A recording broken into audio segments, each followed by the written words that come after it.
సొంత వాళ్లే ఆటలు నీకెందుకన్నారు. కనీసం ఎత్తులేవు, సరిగ్గా నడవలేవని హేళన చేశారు. అయినా పట్టించుకోకుండా ఆటల్లో గెలిచిందే. Shot put, javelin throw, discus throw క్రీడల్లో రాణిస్తోంది శిరీష. ఇటీవల నిర్వహించిన 2026 సీఎం కప్ పోటీల్లో షాట్ పుట్లో కాంస్యం, డిస్కస్ త్రోలో రజక పతకాన్ని సాధించి అవమానించిన వారితోనే శభాష్ అనిపించుకున్నారు శిరీష.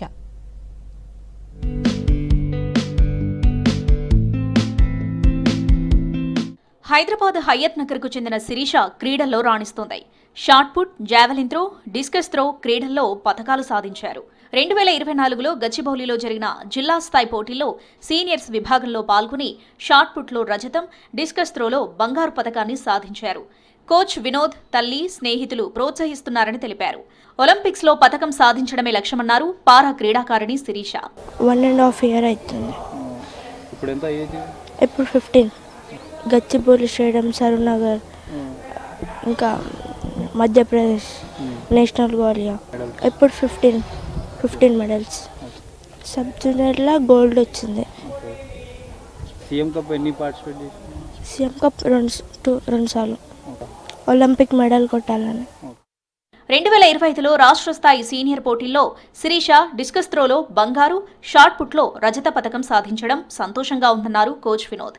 చాలా మంది దివ్యాంగుల క్రీడాకారులకు ఆటలు నేర్పిస్తున్నామని తెలిపారు. ఇప్పటి వరకు శిరీష 15 పతకాలను గెలిచిందన్నారు కోచ్ వినోద్. మేము గత 9 సంవత్సరాల నుండి ఇక్కడ హైత్నగర్ మండల్లో డిఫరెంట్ పిల్లలకి అథ్లెటిక్స్ కోచింగ్ ఫ్రీ అనేది నేర్పించడం జరిగింది. గత 3 సంవత్సరాల నుండి ఉచితంగా ట్రైన్ చేస్తున్నాము. అంటే వీల్ చైర్లో కూర్చునే పిల్లలకు కూడా మేము ఇంటికే వెళ్ళి మాకు తోచింది మేము సర్వీస్ చేస్తున్నాము. నిన్న సీఎం కప్ గేమ్స్లో కూడా మన శిరీష 2 మెడల్స్ కొట్టింది. క్రీడలకు అధిక ప్రాధాన్యత ఇస్తున్నామని తెలిపారు శ్రీ సాయి చైతన్య ప్రిన్సిపాల్. అమ్మానాన్నలు లేని వారికి ఉచితంగా విద్యను అందిస్తున్నామన్నారు. గతంలో చాలా మంది విద్యార్థులు మా స్కూల్ నుంచి పాల్గొని పతకాలు సాధించారని తెలిపారు ప్రిన్సిపాల్. 2010 నుంచి మాకు వినోద్ అనే కోచ్ ఉండేవాడు. అతని ద్వారా మేము ఒలింపిక్స్కి తీసుకెళ్తాను అనే ప్రోత్సాహం వల్ల మేము కూడా తనకి ఎక్కువగా ఇంట్రెస్ట్ ఉంది అని చెప్పేసి మేము తనను కోచ్గా పెట్టుకొని మన పిల్లల్ని తన దగ్గర పెట్టడం జరిగింది.